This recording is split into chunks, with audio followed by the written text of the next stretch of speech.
کارهای شخصی. So, liebe Zuschauer, herzlich willkommen zu unserem ersten Podcast hier in München. Und ich habe niemand Geringeren eingeladen als Hossein und Majid aus Hamburg, unseren Star-DJ. Zuerst stelle ich mal vor, um was es geht. Und zwar geht es hier um Perser an der Isar. Vielleicht könnt ihr mal die Kamera kurz rüberschwenken. Genau, Perser an der Isar. Das kann man auch kurz rüberdrehen. Nein, das dreht sich, der Kopf dreht sich, genau. Wow. Wir präsentieren die interessanten Persönlichkeiten, die in München sind oder in München wohnen. Jedes Mal, vielleicht schaffen wir das einmal im Monat, vielleicht schaffen wir das einmal im Jahr, wer weiß schon. Wir probieren es einfach mal. Mit Unterstützung von Hossein hat mir versprochen, er hilft mir dabei. Schaffen wir das? Der Jimmy wollte doch auch kommen, oder nicht? من تو راه منتظر آره زنگش بزن دیگه. زنگ جیمی همیشه اینطوره میگه برم پاک کنم میام بعد میره دیگه نمیاد. میگم جیمی زنگش میزنم میگم جیمی کوشی میگه جا پاک پیدا نکردم. نه تو راه میادش گفت میام قول داده بیا بالا اگه اومد حالا ببین خب مجید جان صحبت کن. ما دو سه تا برنامه مختلف می‌خواستیم بنویسیم که امروز چه چیزایی رو درباره‌اش صحبت کنیم. یکی این که گفتیم اول از همه یادمون نره بلند صحبت کنیم. من خیلی تلفن اصلا میکروفون ندارم. این یوتیوب میره میکروفون داره اما لایو نیست. برای همین بعداً پخش میکنیم. بعد من یه دونه اینستاگرام گذاشتم اونم میکروفون داره. منم یه دونه گذاشتم گروه ترانه است اما اونم میکروفون نداره درسته؟ نه. برای همین بلندتر حرف میزنه. بعد دوما می‌خواستیم یه لیست درست کنیم چه چیزایی می‌خوایم حرف بزنیم. آخه اون لیست هم که درست نکردیم. اول خب چی می‌خواستیم بگیم؟ حالا سر صحبت ما می‌کنیم دیگه. هر چی که دوست داشته باشید در مورد غیبت شروع کنیم. قیمت رو بزنیم آخرش رو گرم شدیم. غیبت. این میگه غیبت و میگه قیمت. خود فارسیش کلی کمه. خب قیمتش هم باید درست باشه. قیمتشو شما تعیین می‌کنید دست ما نیستش دیگه. حالا به ما گفتن بیا اینجا بشین بهت اینقدر پول میدیم به صحبت کن. نه پولی گرفتیم نه هیچ. چه بعدشه؟ پولو میدی وقتی اونو دادی. یعنی چیزو برنامه رو انجام کردی. این برنامه رو خانواده‌ام نگاه میکنه، کودکان زیر 6 سال هم نگاه میکنن. نخواد شوخی کردم ولی خب جالبه که اولین برنامه‌تون رو با من شروع کردین. خیلی بد شروع میشه برنامه‌تون چون اولین نفرش منم. امیدوارم نفر بعدی من بدتر باشم. حالا که ما لیست نداریم بذار من شروع کنم. من تو رو خیلی سالا میشناسم. یه سوالی که ازت دارم اینه که تو چرا وقتی آلمان بزرگ شدی چند سالت بود اومدی آلمان؟ 10 سالت بود. چرا انقدر ایرانیت خوبه؟ اتفاقا این سوالو الان دیروز پرسید تو ماشین بغلم نشسته بود که همکارم. خب اصلا برای من خیلی جالبه. تو میگی 30 سال اینجایی. درسته. 2 روزم با صحبت کنم یه کلمه آلمانی تو حرفات نمیاد. اصلا انگار نمیاد اصلا آلمان بودی تا حالا. چرا اینجوری؟ من والا نمیدونم. من همش از بچگی تو ایرانیا بودم. البته خانواده‌ام خیلی نقش داشته که با من فارسی صحبت کردن و نذاشتن مثل بچه‌های شما مثلا شوخی کنم آلمانی حرف بزنم. ولی خب نمیدونم دیگه کلا ایرانی‌ها رو خیلی دوست دارم. هم کارمندا هم همکارا هم محیط کار همه چی ایرانیه. انگار نگاه تو آلمانه. کلا هم اما ایرانی هم خودت میدونی حرف زدن دارین تا حرف زدن. من خیلی ایرانی ام. آره دیگه دلیلش چیه؟ نمیدونم خودم خیلی کتاب خوندی؟ نه من تو عمرم یک کتاب فقط حالا خوندم. ویدیو یوتیوب نه نگاه کردی How to speak Iranian professional؟ نه والا اون کارا رو نکردم. نمیدونم دست خودم نیست. اصلا درسته این چیزی که میگم؟ نه خب دیگه وقتی که با تو محیط ایرانی باشی یعنی همش شما چند سال آلمانی؟ منم 30 سال. خب یه ایرانی واقعی. حتی فارسی حسین خیلی بهتره. اما غلیظ‌تره. یعنی چاله میدونی تر از منه. من یه خود سعی می‌کنم مؤدب‌تر باشم. نه بابا. ولی من که 30 ساله اینجاست نگاه کن انگار همین الان دیروز اومد. تو نمی‌دونم چرا اینجوری خود آلبانی شدی. حالی داد به من من اصلا تهرانی اصیل دیگه. تهرانی اصیل لاتیه دیگه. سوسول بازی‌ها بعداً مد شده. نور بدن. خب الان اشکال نمی‌دونم تو چند وقت اینجایی؟ منم 10 سالم بود اومدم. چند سال میشه الان 50 سال دیگه. 10 منو 50 63 4 سالت میشه. خوب موندی ولی. زن خوب آره ماشاءالله گل. خب داشتیم میرفتیم اشکان قد داشتیم صحبت میکردیم تو ماشین گفتیم در مورد تمای دیسکو و اینا صحبت بیشتر بکنیم دیگه. نه من دارم دیگه موضوع داغ امروز. آره به خاطر اینکه خب ما هم تو همین به قول گفتن خط هستیم، بهتره که همین الان با مجید هم صحبت کنیم مشکلاتی که برنامه‌های آره مشکلاتی که آره چه خوبه اب نداره مشکلاتی که برنامه‌هامون دارن. نه خوبه مشکلاتی که برنامه‌هامون دارن، حالا چه فرق نمی‌کنه چه اینجا چه مجید چه شهرهای دیگه ارفارونگ داره، تجربه داره. حالا مجید امروز صحبت کنه بعد منم صحبت کنم درباره دیسکو. توپم داره دیگه. نه توپو ننداختم، حالا گفتم تو صحبت کنی بعد من بیام بعد صحبت کنم دیگه. مشکلاتی که وجود داره نمیشه مشکلاتو بذار من یه چیزی از نظر خودم بگم. من تقریبا 24 سال امسال میشه 25 سال که دارم پلی میکنم. خسته نشدی؟ نه خسته نباشی. جامو بهش نمیدم، جام خیلی خوبه. 25 سال دارم نگاه میکنم مردمو. خب نسل‌های قدیمی‌ها یه خورده نمیدونم چجوری بگم، حالا از این ور میگیم که بهشون بر نخوره. جدیدایی که اومدن دیدشون جدید یعنی چی؟ چند سال؟ سال؟ که توی 10 سال اخیر اومدن. 10 سال دیگه جدید. 5 سال 6 سال. نه 10 سال آخر به بعد. یعنی 10 سال اینجاست هنوز خب ایرانیه. یواش یواش داره درست میشه ولی قشنگ هنوز معلومه این زیر 10 ساله اینجاست. خب از رفتار توی پارتی، از مشروب خوردنا، یا میرسه در دیسکو مسته. اصلا این فرهنگ پارتی رفتن و دیسکو رفتن و حالا تو ایران نمیدونم چون دیسکو نیست و پارتی نیست یه جوریه مردم یاد گرفتن، ولی خب اینجا یارو میرسه تا اینجا خورده. خب واسه بگم اینجا هم دیسکوی آلمانی میری میشینن خونه یا جوری نمی‌کنه این کارو نمیکنه خودش. اون پول ندارن دم در میخورن. جوون بودیم 16 سال. پول نداشتی. 16 سالمون بود.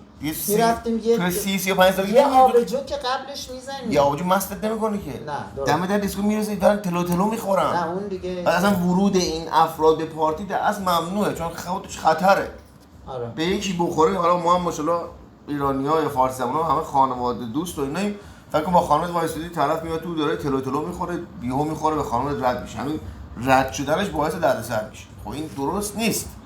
یه خورده فرهنگ سازی بشه بعد نیست. آقا یه جوری حداقل قبلش بخورین که خب گرم باشه که نه اینکه از در به زور بیاین. اما یه مشکلی که نمیتونی بگی مال ایرانیاست. یه مشکلی ما که تو ایرانی‌ها از اینا رو می‌بینیم همه دارن. ما آلمانی‌ها خودمون داریم. ولی ما داریم برای ایرانی‌ها میگیم که از خودمون شروع کنیم دیگه. ما خودمون داریم میگیم دیگه. وقتی که ببین اشکان الان تو خودت نگاه کن دیسکویی که الان چند وقت آخر ما داریم میگیم تو یکی از بهترین خیابون‌های مونیخه.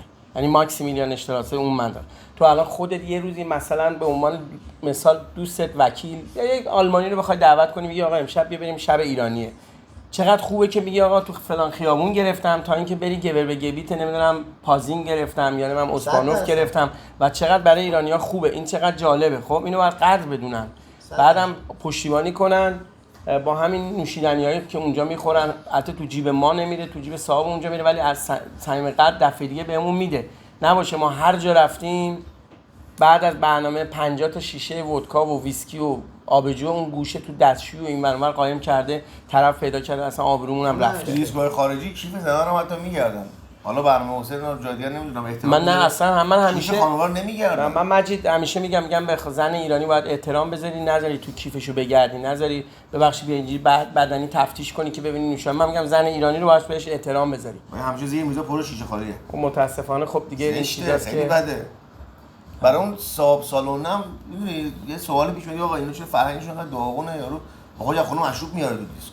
تو میری رستوران میخواد غذا از خونه میبری نمیبری تو اونجا غذا بخوری. معمولا وقتی 400 نفر گاست داری توی دیسکو همیشه این پیش اتفاق میفته که یه نفر یا دو نفر یه چیزی با خودشون بیاره، اما چیزی نیست که 100 نفر 100 نفر آره اون یه نفر دو نفر همیشه تو این گروه هست که اینطوری میشه. یه چیز دیگه هم که خیلی تو اعصاب منه، حالا شما برنامه‌ریزا اینا کار ندارید، تمام ایرانی‌ها تبلیغات پارتی رو که نگاه میکنه، حالا به اطلاعات روی تبلیغ که کاری ندارن زنگ میزنن سوال میکنن کاری نداریم، همه زنگ میزنن جای نشستن میخوان. مگه سینما دارین میرین، رستوران میرید، دیسکو میرید، پارتی که برقصی. خب نه افگوزیه دیگه خود. آخه من 300 نفر میخوام بیان، تو نمی‌دونی 300 تا جای نشستن بهشون بدی. خب سینما که نیستش، میان پارتی برقص. حالا اونایی که خب سنشون بالاست کم میرقصن میخوام بشینن، اونا رو میتونیم حالا تا حدودی میشه جا درست ما تو همون مشکل داریم، همه جای نشستن نداشته باشن نمیان. فازتون چیه؟ ما بریم بشین دریا نگاه کنیم.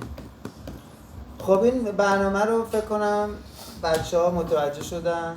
حالا دیگه امیدواریم که هر موقع که میان لااقل حالا یه خورده خونه تبندی کنن. آره باشه، ولی طوری نباشه که میگم بتونیم ما هم قدرت پیدا کنیم دیگه. آره فروش بار یه دیسکو برای ادامه کار با اون برنامه‌گذار خیلی تاثیرگذاره. خب امشب بگردیم کیفا رو.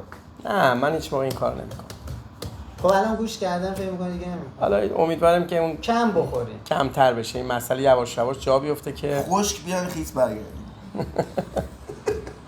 آره خب بریم سراغ بعدی. خب حالا من بذار لیستم تموم شد. همینا بود؟ آره. مثلا شما غیبت چیزی ندارید؟ نه غیبت ندارم. در مورد دیجی صحبت می‌کردیم که کیفیت دیجی ها صحبت کردیم همینجوری تو ماشین قبلش گفتیم که خیلی افت کرده. چرا مثلا همیشه میگن مثلا آقای دیجی مجید رو میاره یا دیجی ایکس رو میاره تا دیجی ایکس و به کسی دیگه چیز نمیدی، شانس نمیدی، یا مثلا درسته اینو داشتی میگفتیم؟ من گفتم چرا شانس نمیدی کسی؟ نه گفتیم که چرا این کارو نمی‌کنیم، مثلا همش یه دیجی های مختلف. مختلف. شما بپرسم جانم بگو. الان یه نفر میاد مثلا شاگرد منه تازه دیجی شده. خب اوکی این آدم مثلا 2 ماه دیجی شده. درست. این چجوری باید راه پیدا کنه بیاد توی برنامه‌های بزرگ آلمان که یکی مثلا شما باشی، چجوری باید راه پیدا کنه بیاد تو؟ به نظر من شخصی من اینه که باید شما هیچ چیزی نمیگیری که خب من خودم نه آره. خب باید نه دیگه بیاد پشت دست وایسه یاد بگیره و شناخته بشه دیگه. چون الان من به نظر من این اینستاگرام شاید بگم هفته 10 نفر می‌نویسن که آقا من دیجی هستم فلان هستم اینجوری هستم میشه بیایم. من خودم هم ناراحت میشم جواب منفی بهشون میدم چون اونا هم باید شانس داشته باشن، ولی وقتی میان و خرابکاری میکنن منم آبرومو میذارم اینجا. اینه و نه ما مافیا نیستیم آقا، ما مافیا نه، ولی من نمیتونم واقعا میگم الان کارمو بدم دست یه نفر که نمیتونه. میدونی چی بهت میگم؟ دیجی هم هر کسی رفت یه دستگاه خرید و یه دونه از این بوکس و نمیدونم چی و دم دستگاه. آره یارو میخواد مکدونالد کار نکنه. نه توهین نیست به کسی هم. نه مونیخ هم کسی الان ببین داغ‌ترین قضیه بزرگی که شاهین نجفی که میشناسین که رپ خواننده آره دیجی شد. دیروز اول اجراش رفته بالا. ایرانی. بله نه کار نیست. هاوس میزنه. الکترو میزنه. یعنی همه دارن دیجی میشن. شما نمیخواد دیجی بشی؟ من دیجی ببین هم کارش راحته من دیجی هم پول خوب در میاری. ببین به من میگن چی دیجی اشکال موزیک گذاشتم. ببین رستوران میبرن کباب بهت میدن کمش میدن، رستوران‌های خوب میری هتل میبرن تو دیسکو بهت مشروب مجانی میدن. برای چی به مکدونالد کار کنی؟ واقعا تازه 4-5 تا چرت و پرت میذاری به پولم میدن. تازه نمیدم بهش دیگه هیچی بهش نمیدیم میبریمش. خیلی خوبه بقیه بعد بپرس من نمیدونم. غذا مزه دیگه نداره. ولی در هر صورت اصلا توهینم نباشه به کسی که بگیم آقا فقط دیجی بلد نیستن، ولی یه خورده میگم هر کسی این کار نمیتونه انجام بده به نظر من. شما هر رشته‌ای رو میری مدرکی میگیری میگی من دکتر شدم من مهندس شدم، میری اون رشته رو میخونی یاد میگیری میگی من این کارو یاد گرفتم. الان هر کسی دستگاه قسطی میخره 4 تومن دانلود میکنه من دیجی شدم. به نظر من اصلا باید تالنت داشته باشی. ببین از چه نظر؟ 100%. از چه نظر؟ از اون نظری که بعد تو یک گفیل داشته باشی چه موزیکی به این سیستم میخوره، به این اجتماع میخوره. نه چه موزیکی میخواد بعداً توی چارت بیاد بالا که قبل از اینکه اصلا تو چارت بیاد تو به پوبلیکومت چی میگم نزدیکش کنی برسونیش. دقیقاً این گفیل هر کسی نداره. الان چند دفعه مثلا به من زنگ میزنن میگن آقا ما یه عروسی داریم تولد داریم یه دیجی میگم، مثلا من معرفی میکنم میگم خب هزینه‌تون تا چقدره؟ مثلا میگه تا اینقدر. خب من میگم آقا مثلا مجید هستش اینقدر میده بلا حالا مثلا 90% برنامه میده به حامی. نه اونم رابطه خوبی با هم دارن. بعد به خدا طرف به من میگه آقا حامی آره دوست اینجوری هم با هم دیگه. چی دوستیم با شب با هم صحبت می‌کنم میخوام شب بخیر میگم. بعد طرف به من میگه که توی مونیخ دیجی داریم، به من گفته آره شوخی میکنیم. طرف به من زنگ زد میگه دیجی هست مونیخ 100 یورو. خب 100 یورو یعنی چی؟ یعنی فوش. آنفاس فقط. یعنی فقط تا تاکسی دواشو برد فرودگاه آقا 200 تا میشه. آره پس این تو نمیتونی شب تو بهترین شب زندگی تو که تولد تو عروسیه یا چیه بیاری به دست این آدم 100 یورویی بدی. اینجوری نیست به نظر من. اونایی که حرفه‌ای هستن باید محکم بگیری. هستن کسایی که واقعا کیفیت رو میخوان میشناسن بله. آقادش هزینه میکنن. ما قدر اونا رو میدونیم، دستشون درد نکنه، دیجی‌های خوب و گرون رو میارن. یکیشون آقا حسین خودش برای برنامه‌اش ارزش قائله. خب مردم هم احترام میذاریم، مردم هم دوست دارن.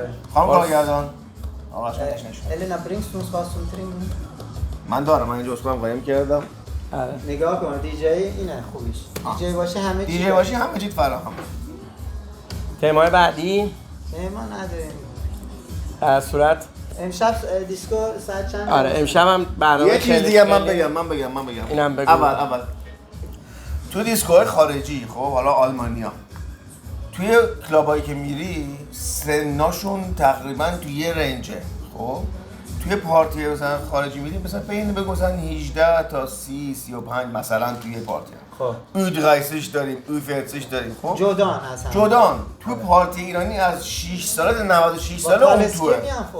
خب این خب هم کار ما رو سخت میکنه که همون 60 ساله رو برخصونی، همون 20 ساله رو به محض یه ساسی مانکم میذاری، اون مادر جان 60 ساله ناراحت میشه. میگه لیلا فروهر برای من دنبال دیمبالا چیه، بومبوما چیه میذاری؟ آره. یه دونه آهنگ برای اون مادر جان میذاری، صدای میاد ببین چه دیجی آشغالی هم آهنگ قدیمی میذاره. خب تکلیف ما رو روشن کنید، این چه وضعه، شما این برو بگیریم اون برو بگیریم. هر گروندش چیه؟ برای اینکه گروندش خب توی مارکت ما اونقدر جمعیت نیستش که تقسیم بشه، جوونا یه جا برن، سنبال‌ها یه جا برن. این بده. اما از اون طرف یه فاتحه که میتونی همه رو البته تو هامبورگ چیکار کردم؟ من تو هامبورگ پارتی جدید شروع کردم، از هفته دیگه پارتی خانوادگی گذاشتم. سیگار و قلیون ممنوع. توی دیسکو خانواده‌ها میتونن بچه‌هاشون خودشون بیارن. تو این پارتی خب بیشتر آهنگای قدیمی میذاریم، چون می‌دونیم سنایی که میاد دهه 60 ان یا دهه 50 ان، اونایی که مثلا چه می‌دونم اهل دیسکو معمولی ان خب نمیان اونجا. میرن اونور. خیلی خوب. برای همین سعی کنیم یه خورده شاید بتونیم این قضیه رو جا برسونیم. مونیخ هم میشه همین چیزی. آره میشه اگه ساپورت کنن. من گفتم ما از زمانی که برنامه می‌ذاشتیم اشکان شاید تو خودت هم یادت باشه یه زمانی دیسکو می‌ذاشتیم 70 نفر می‌اومدن کلامونو مینداختیم بالا، جمعیت کم بود نمی‌اومدن، 50 نفر می‌اومدن، چقدر ضرر دادیم، چقدر عجیبمون واقعا گذاشتیم. خب الان یه مقدار جمعیت زیاد شده، خیلی خوشحال شدیم که پشتیبانی می‌کنن. ما هم سعی می‌کنیم که سرویس خوبی بدیم دیگه، که خاطرات خوبی براشون باشه، فراری نشن مثل قدیم که میومدن دعوا میکردن و این کارا رو میکردن تا اونجایی که بتونیم. چون این شغل اصلی من نیست که من بخوام به فکر این باشم که پولی از این راه در بیارم. من دلال این کار نیستم. من خودم چون کار هنری دوست دارم انجام میدم، عاشق این کار هستم. واقعا میگم بعضی موقع شده وقت برای خانواده خودم نداشتم ولی اومدم برای این کار گذاشتم. درود به شرف. آره واقعا دوست داریم. درود. آره در صورت آره دوست داریم که انجام بشه. تو این حال مارکت ایرانی خیلی، یعنی 99% کسایی تو این بازار کار میکنن از واسه میگه من همه بچه‌ها دیگه شغل اصلشون چیز دیگه است. یه کار فرهنگی، حالا پارتی، سینما، کنسرت هر کی میذاره، باور کنین پولی توش در نمیاد که بگن یارو یه شب پارتی داشت اینجوری قلقله بود دقیقاً 10,000 تا 20,000 تا جیبش. نه این خبران نیست. آخه کاسه رو میبینن، جمعیت رو نگاه میکنن، ضبط داره اون ورودیه میکنن، مشروع هم که رو میزان خورده شه اونم حساب میکنه. خب بچه حسین 20 تا زد، برای چی حمایتش کنیم؟ دفعه پیش هم 20 تا رو زد. دقیقاً 10 تا شد. ماشینم هم عوض کردم به خاطر من نمیاتی، دوباره دیگه می آورد. هومنو می آورد. آره هومن گرونه نمیاد. هومن گرونه. آره هومن شینا فقط با فریبا کار میکنه دیگه. اینم ایشونم دست نکنه. مرسی. ولی خب حمایت مردم تو پارتیا یه خورده کم شده. قدیما خیلی چیزتر بود. مرسی خانم. دست نکنه. لطفشون خیلی قبلا بیشتر بود. مثلا پارتی هامبورگ اینجا نمیدونم. قدیم خیلی بیشتر حمایت میکردن. الان خیلی هم چند دسته‌ای شده. یعنی همه برنامه همون قضیه دیجی زیاد شده، برنامه‌گذار هم زیاد شده. برنامه‌گذار رو باید ببینید چیه. یه سری هستش که تو مونیخ خودتون هم میدونید برنامه‌گذار نیستن، دلالن، اومدن جیبشون رو پر کنن. بارها و بارها هم شده خواننده اومده مست بوده، خوابیده رو صحنه، رفته پول مردم رفته. یعنی تو نه خدا رحمتش کنه شهرام کاشانی اومدن اینجا از نفر 40 یورو از مردم پول گرفتن، رو صحنه خوابش رفت. نه خوابش رفت. خب چرا باید پول مردم بره؟ 3 سال موین قرار بود بلیتشو فروختن اینجا، 3 سال پول مردم 27,000 یورو نگه داشتن. اینا رو همه از چشم ما میبینن، میگن برنامه‌گذار مونیخ کرد، ولی همچین چیزی نیست. آدمای دلال میکنن. میدونی چی بهت میگم؟ به جایی رسیده بود که زنگ می‌زدن میگفتن آقا ما پول دادیم کنسرت موین، چی شدش؟ قطع میکرد با پررویی. خب اینا همین خراب میکنن دیگه. نسل جدیدی که بچهای من و شماست نمیان.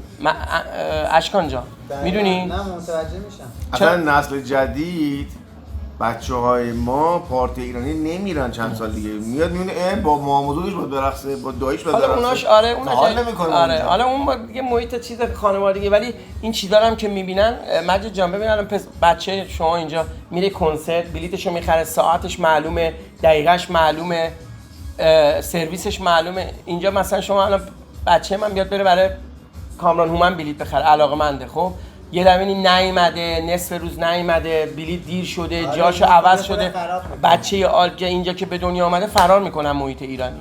میدونی؟ کلا اما میشه گفت این یه برانژه که روز به روز عوض میشه. یعنی تو الان حساب کن پوبلیکوم تو هر سال کمپلت عوض میشه.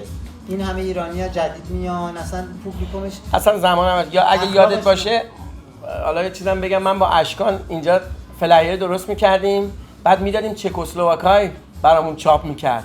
اون موقع مثلا آره خب خیلی جالب بود اینا، ولی خب الان دیگه دنیا مدرن شده دیگه. زمانی که فلایر نبود اشکان بود. آره واقعا کامران بود، بعد نیک فرجان بود، آره بچه‌ها بودن نبودن. آره جکیو آره جوون بودیم اون موقع. تو هم موقع خیلی شیطون بودی، الان آروم شدی. آپاسن مانفراوز میام شیطون بودی دیگه شما نداری. این شیطون نبودی که الان ازدواج نمی‌کردی که. در از صورت اشکان مرسی که ما رو امروز اومدیم پیشه. مرسی که اومدیم. امشب هم دوستان عزیز البته همه میزان پر شده، ولی خب بازم حالا تا اونجایی که میتونیم مجید آوردن سولد اوت شدن. ای بابا مجید اومده امشب هم سولد اوت شد دوباره، ولی خب کی شروع میشه؟ 11 شروع میشه دیگه. یعنی من دیروز دارم میارم. نه 11 اونجا باشن، چون قبل از 11 در بسته است نمیشه. 11 آره حالا هفته هوا خوبه میتونن بیرون بشینن. 15 مثل همیشه. خیلی منصفه ها. مجید هم باید پول خیلی قدرشو بدونین. تو مونیخ 15 یورو مفته. ما تو آلمان یا تو هامبورگ ورودیمون 20 25 30 یوروه. حالا ما مستضعفی کار میگم بکنیم 18 یورو سه تا برای بکن 5 یورو نیان. باشه یک هستیم باش. بعد یه چیز دیگه من بگم جا داره اینجا الان از این تیمون استفاده بکنم. از این دیجی بعد در قیمت دیجی ها قیمت ما قدیمش نمیره بالا. 20 سال همین پولو داریم میگیریم از شما. چرا قدیم ورودی ها 5 یورو بود همین بود، شد 10 یورو همین شد، شد 20 یورو همین شد. آقا سوسیال پول ما رو زیاد. یه دونه لیدل خرید می‌کنی 4 تا خیار برام میشه 50 یورو. دیجی چرا قیمتش 20 شده؟ روغن همون خیار گرون شده. روغن گرون. اما هزینه خودت چی گرونتر شده از سال‌های آقا همین رفت آمد من از هامبورگ به اینجا شده 4 برابر. هتلی که مثلا برام هر دفعه میگیره قیمتش 2-3 برابر شده. فقط این پول دیجی نمیشه زیاد نمیشه. حسین چقدر پول بهش میدی؟ 2 برابر شده؟ بریم یواش یواش. نه آقا صبر بمونین جای مهم. همین فرصت استفاده کنم. 2 برابر بعد بشه نه؟ پولم که هست. آقا دیجی خارجی یارو میاد یه 20 دقیقه پلی میکنه $10,000 میده. بیا. دیجی ایرانی بعد 8 ساعت بعد بکوبه، اونم دست تنها. یه دیجی دوم نمیرم بخش وایس مگه دستشویی بخواد به آبی بخواد بخوره. چرا ساکت شدین همتون؟ چی میگین؟ به نفعتون نیست؟ نه خب حسین بگو. نه چشم بذار. چشم چون امشب دوباره برابر شد.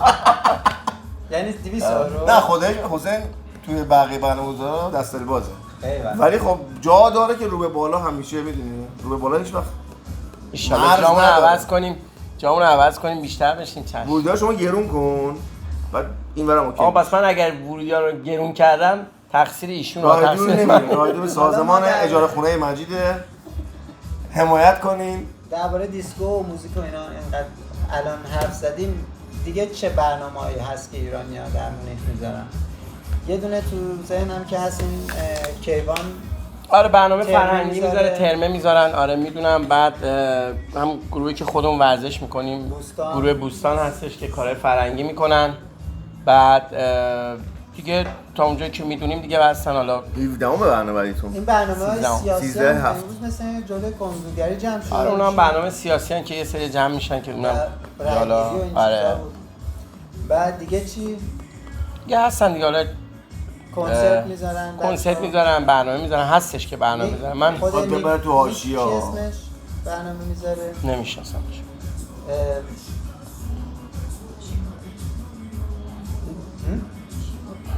چیکوپیک یه دونه داریم. آره. یه دونه هم داریم اون یکی خود نیک علی دانیل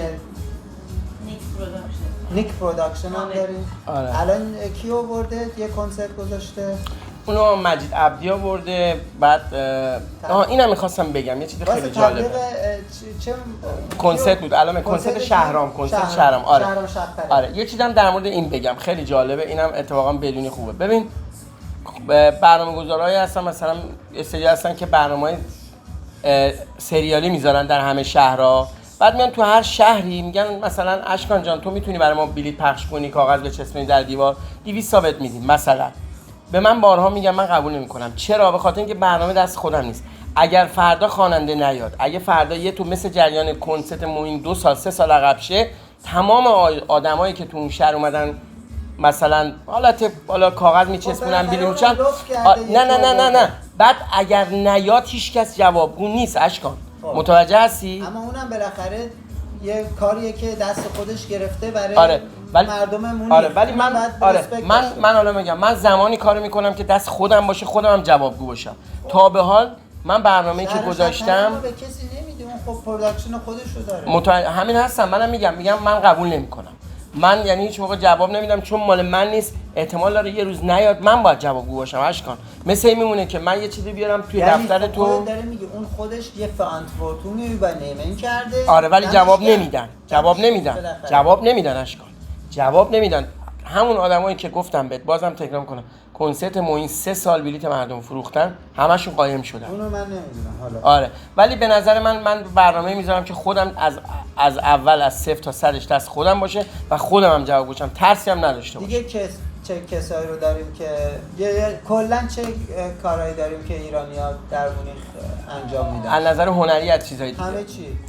خب هستن بچه‌هایی که اسپورت کلوب خودمون که هست. بله اسپورت کلوب بچه‌ها میریم آخر هفته بازی می‌کنیم و خیلی هم محیط خوبیه. با کلوب بوستان اسپورت کلوب بوستان دقیقاً کار فرهنگی میکنن. اونجا هم هر کی بخواد میتونه بیا اسنویسی کنه. بله.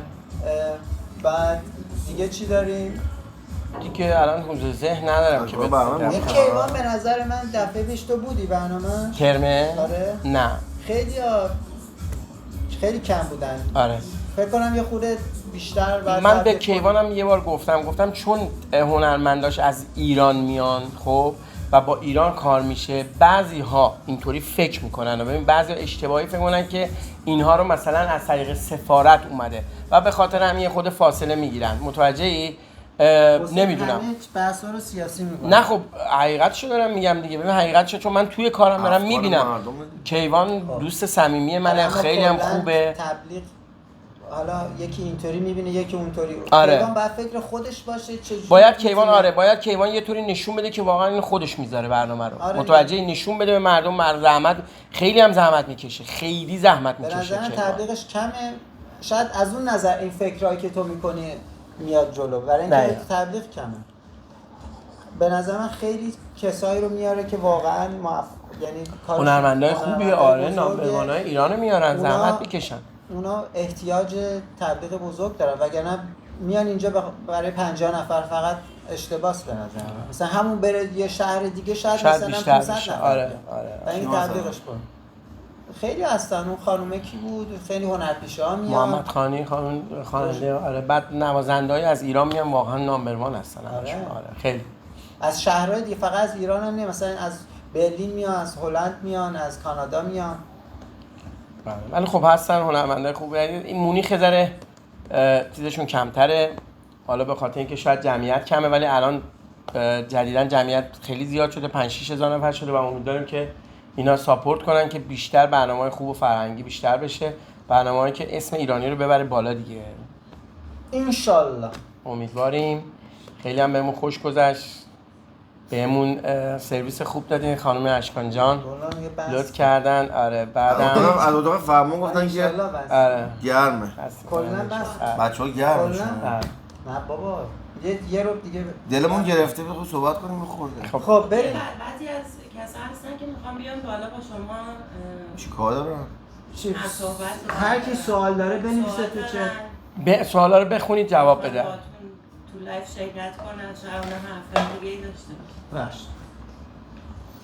اشکان بودی حالا؟ حسین جان امشب امشب چیکار کنیم؟ امشب میتره کنیم دیگه. من دیروز تا نخوابیدم، دیشب تا صبح هامبورگ برنامه، بعد اومدم اینجا الان من وارد شما نشینین اینجا سوالای حاشیه‌دار میپرسین. خب من حضور ذهن ندارم، یهو خرابکاری میکنم. نه خرابکاری نمیکنم، خیلی هم خوب پیش رفت. حالا اولین برنامه اشکان بود که ما اومدیم استارتر شروعش آره قشنگ بود دیگه، تا آخرش ان شاء الله هنرمندای بعدی رو میاریم که بهتر صحبت کنن، بیشتر داشته باشن. میتونین اگه پیشنهاد داریم بنویسین، کامنت کنین که کیو میتونیم دعوت کنیم. فقط مسخره نکنه، اولین بار بود ما بلد نبودیم خودش. من خیلی استرس دارم الان. میکروفونمون مثلا کار میکنه. الو وان تو. از تیم میکروفون رو هوا الان. بابا اینو پایینش دیده این وای فای نه، از روی وای فای. نقص فنی زیاد داشتیم ولی خب دیگه سعی کردیم جوری راش بنازیم دیگه. با کمک آقا خیلی هم عالی. امشب در جوار اشکان عزیز و خانواده‌اش هستیم. راستی امشب تولد کیارش و دنیس. تولد دنیس الان جا داشت اینجا حتما. کیارش میخوایم بریم دیسکو بهتر کنیم. فردا هم تولد سحره. فردا هم تولد سحر خانومه. ما هم تولدامون رو میگیریم امشب. یعنی لایو خانوادگی شد دیگه. آره دیگه. خاله داریم سر نونم بگیر.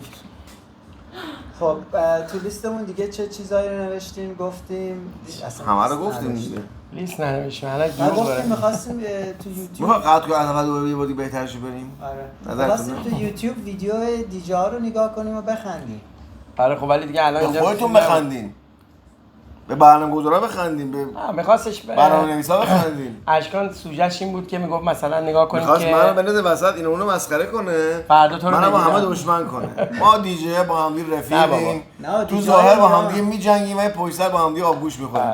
نه با به همم احترام گذاریم. این دیجه‌هایی که میرن دیجه‌هایی که میگیم نه ها، کلمه دیجه حرمت داره، رو هر کسی نباید دیجه. اینا که بچه‌های قدیمی هم میشناسن. آره ما که تازه اومدن هنوز حالا باید بودن تا برسن، ولی خب ان شاءالله یه روزی میرسن، موقعی ما نیستیم دیگه. ان شاءالله. اونا هم باید یه روزی بیان بگیرن دیگه بازی رو دیگه. اینجوری که نیستش. آره ما گرما میکنیم به خدا بیاموز مجید. یکی بچه‌ها میگه آقا تو خسته نشدی میخوای از این تخت پیاده شی، جا رو باز کن برای جوونا. آقا یه رقیب درستایی پیدا بشه. چشم. آره تا الان هیچ نبودی که ارزش داشته باشه. ما دیگه الان هم همین حرفا هم به منم میزنن دیگه. میگن آقا شما چرا همش برنامه میذارید؟ گفتم آقا ما اون موقع که برنامه نه اصلا اینو بگم، من اون موقع که برنامه میذاشتیم 70 نفر میومدن چپ و راست از جیبمون ضرر میذاشتیم، هیچکی نبود. حالا که 2 نفر اومدن برنامه پر میشه ما بیام بکشیم کنار که آقای ایکس که مثلا اصلا نمیدونه چی به چیه بذاره، مثلا چرا باید این کارو من بکنم؟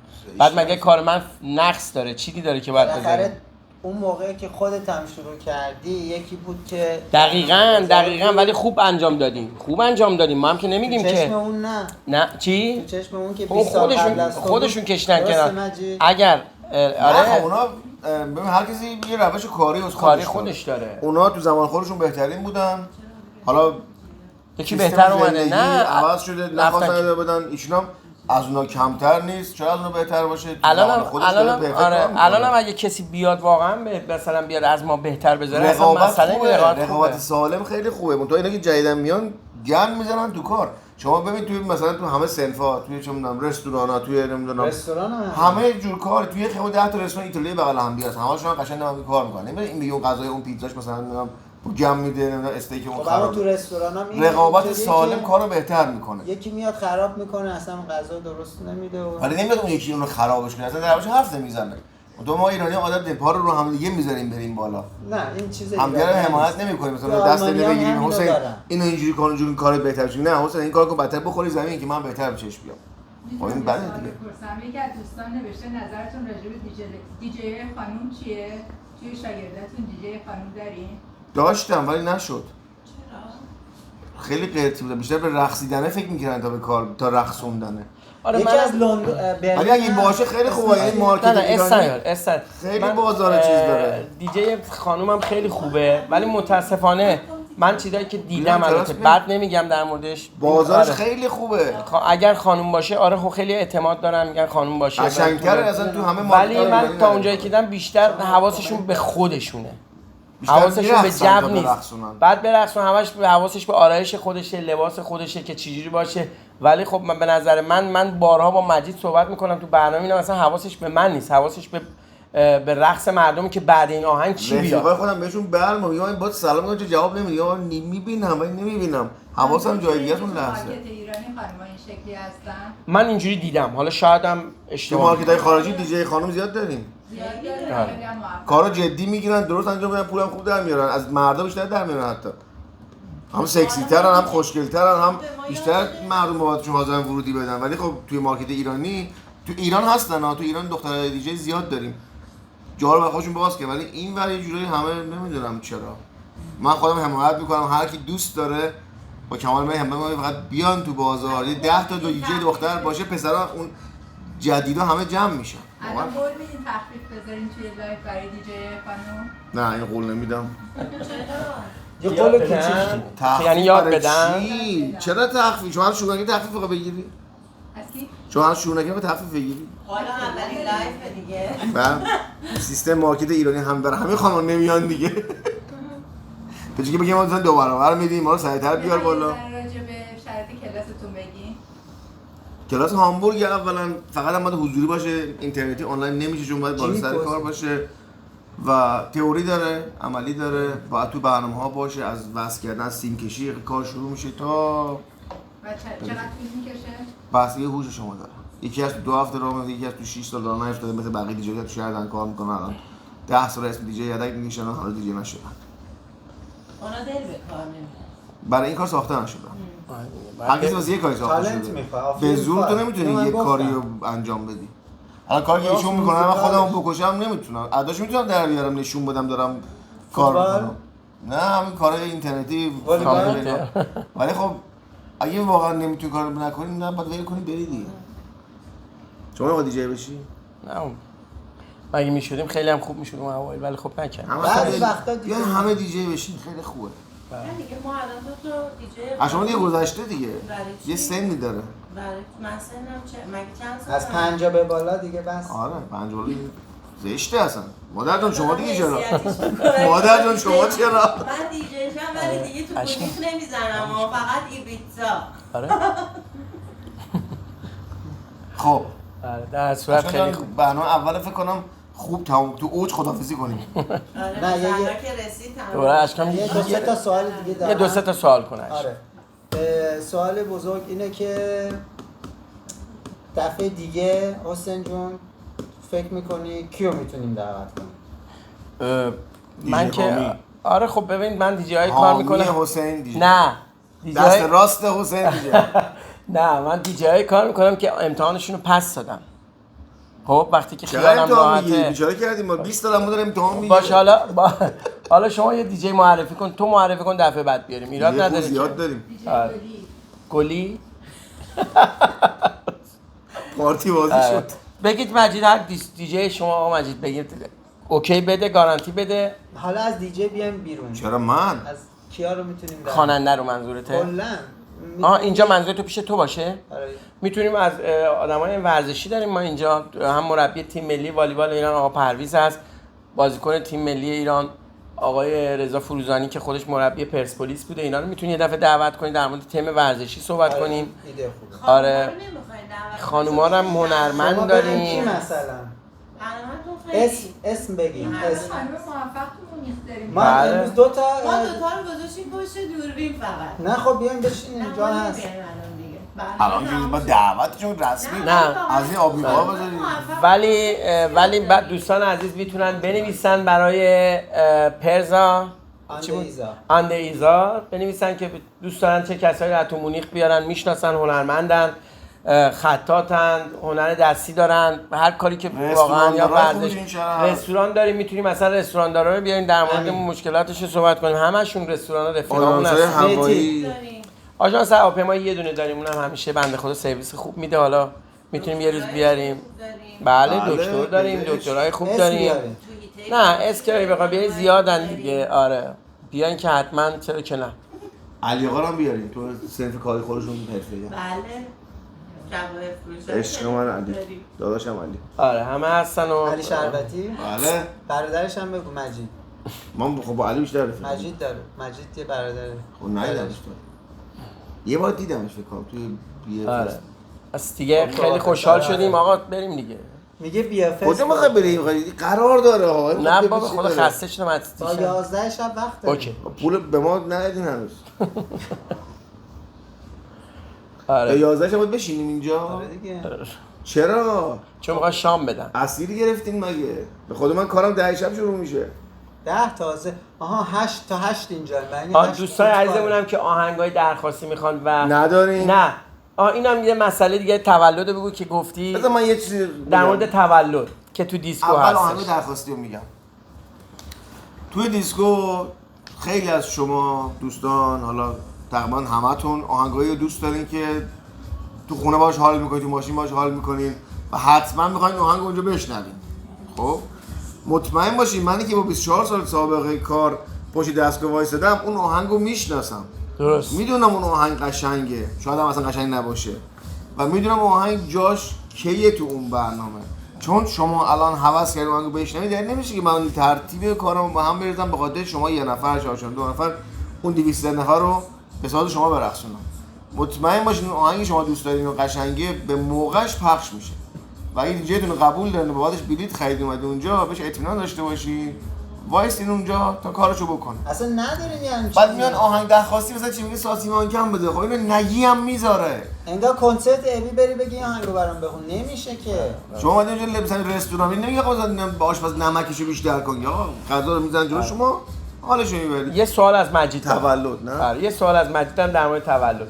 خیلی از دوستای من میان بچه‌هایی که تو دیسکو هستن میگن که آقا ما با آقا مجید گفتیم که مثلا تولد دخترمونه یا تولد خواهرمه، تولد خانوممه، برادرمه، تولد نمیذاره. حالا مجید جان خود توضیح بده چرا این کارو نمی‌کنی یا مثلا چیه جنگ جنگو ندید رو من. نه جنگو نه تو توضیح بده دیگه. خب شما حسین جان فرض کن امشب تولد مثلا بچته رفتی یه جا دیسکو. درست. بلیط دو تا بلیط خریدی رفتی تو و نشستیم بغل 200 نفر دیگه. تو اون جمع 10 نفر دیگه تولدشونه. درست. خب اینا اومدن اونجا یه بلیطی خریدن از اون برنامه استفاده کنن. آره. اون سالن اون دیسکو با اون دیجی برای شما که کار نمیکنن که یعنی برای شخص شما اونجا اجرا بکنن که درست. تولد بچه شما وقتیه که شما تو خونه یا یه جشنی بگیری خصوصی دیجی بیاری هر چی هم دوست داری بگی برات بذاری. منی که من اونجا مسئولم که اون جمع و به کل از اول تا آخر شاد نگه دارم نمیتونم برای شما قضیه شخصیش بکنم. اما کلا یه چیزی که برای همه بالاخره جالبه. فکر کنم مثلا با 10 نفر 15 نفر اومده اعلام میتونی اسمشو بگی آره. ولی نمیتونی 5 بار تولد مبارک بذاری. برای همه اونایی که تو دیسکو هستن خب یه چیز جالبه یه نه خب تو الان فرض کن نداری حال میکنه میرفت یهو همه وای میسن آروم یه نفر اون بغل کیک داره مثلاش میاد یهو تولد شخصیش میشه. بهترینش شاید این باشه که مثلا تو برنامه‌هاتون شما اعلام کنین اونایی که از قبل می‌نویسن همه یه دفعه با هم هماهنگ میکنن کیک میارن همه رو با هم. نه خب ما به عنوان مهمون ولی اعصابمون خورد میشه. نمیتونی تو 5 بار نه بعضی یه ساعت مثلا 20 دقیقه به یک بیان. بعد اینم بگم من دوست دارم مثلا دیسکو برم اون یه میز اون ورتر داره تولدشو میگیره. خب جالبه برام میگم یه بار نه توی شب 10 بار. اونجوری 10 بار زیاد میشه. بعد یه چیزی هم خیلی جالبه شما اولین تولدی که اعلام میکنی یهو همه یادشون میاد تولد ما هم هست. از اونجا به بعد یه میاد تولد محمد هم بگو تولد تقیه هم بگو تولد هم بگو بعد پاسشون رو بگی نشون بدیم. برای من وقتی اینجوری میام آقا نمیشه اسمشو بنویسی من یه اعلام اسمی تبریک میگم ولی نمیتونم برای هر کسی یه بار آهنگ بذارم چون جو کل خراب میشه. بعضی مثلا 2 هفته پیش تولدش بوده میاد میگه من تولدم برای خود شیرین دختره میاد میگه بزن فلان اسم رفیقم پسری بعد دوست دخترم بگو فقط اسم اون طرف گفته بشه. ولی به نظر من بهتره همون اول بیان یه لیستی باشه مثلا بگن آقا امشب تولد اینه یه بار آهنگو بذاره یه دستم به افتخارشون تموم شد برنامه جمع شه بره و واقعا این شامپان 100% تموم شده. آره امشب کلا تولد همه اصلا تولد همتون مبارک. بعدش هم وقتی حسین به من پول میده واسه برنامه دیگه تولد اونا پول نمیده که. خب یه خورده بیشتر پول بده که برای تولد اونا من بدم. تولدشون بیان هزینه کنن دیجی بیارن جشن بگیرن خب چرا که نه ان شاء الله. ویچ اف کریسمس. بعد از خراب سوالی نداره آقای سوال زیاده. جدی؟ اشکال شب ولمون نمی‌کنه. یه غذا داده به ما. یه غذا داده چقدر سوال میپرسه. ما هنوز نفهمیدیم دفعه دیگه کیو دعوت کنیم. دفعه دیگه باشه من گفتم که اگه من یه بخوام دیجی دعوت کنیم که نه دیجی نمیخوام. خواننده اینجا منظورته. آره. به نظر من یه تم ورزشی بده، یا آقای فروزانی رو دعوت کن یا آقای پرویزخان کاظمی رو دعوت کن. خوبه اینجوری؟ آره. از هنر یه ذره بیایم بیرون بریم تو ورزش، بعد دوباره ایده خوبیه. آره اگه یا میتونی آقا پرویز رو صدا کنید، یعنی دعوت کنیم. بعد یه زندگی داشته باشه کسی که میاد که برای بیننده یه حرف گفتم داشته باشه. اینترسانت باشه.